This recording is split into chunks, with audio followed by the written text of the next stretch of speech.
Hello बच्चों, आज मैं आपको नेवला और सांप की कहानी सुनाऊंगी। एक समय की बात है, गंगा नदी के किनारे एक गांव था। वहां पर शंकर और उसकी पत्नी निर्मला रहती थी। उनका 4 महीने का एक पुत्र था। उन्होंने एक नेवला पाला। पति पत्नी दोनों उस नेवले को बहुत चाहते थे। उन्हें नेवले से पुत्र के समान प्रेम था। इसी प्रकार नेवला भी उन्हें प्रेम करता था।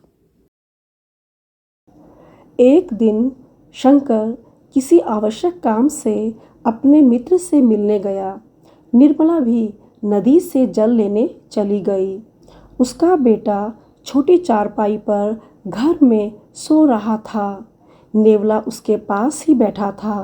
तभी कहीं से एक सांप सोते हुए बच्चे के पास आ पहुंचा। नेवले ने सांप को बच्चे की ओर बढ़ते देखा तो उस पर झपट पड़ा। नेवला और सांप एक दूसरे के शत्रु होते हैं। दोनों में जमकर लड़ाई हुई। अंत में नेवले ने सांप के टुकड़े टुकड़े कर दिए। लड़ाई में नेवला भी खून से लथपथ हो गया था।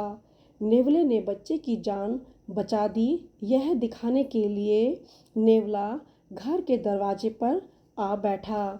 संयोग से उसी समय शंकर लौट आया। उसने नेवले को खून से रंगा देखा तो समझा कि इस दुष्ट ने आज मेरी पत्नी और पुत्र को मार डाला है। उसने क्रोध में पास रखी लाठी उठा ली और लाठी से नेवले को मार डाला। उसी समय जल भरकर पत्नी भी लौट आई।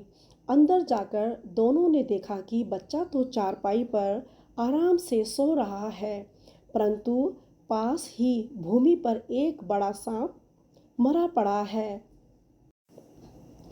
यह देखकर उनकी समझ में सब कुछ आ गया और उन्हें अपनी भूल का एहसास हुआ। शंकर बहुत पछताया कि उसने बिना सोचे समझे उपकारी नेवले को मार डाला। इस प्रकार बिना विचारे काम करने से पछताना ही पड़ता है।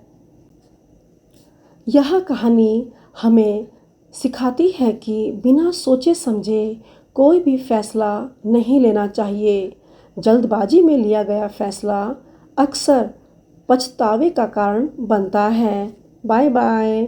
Bye bye.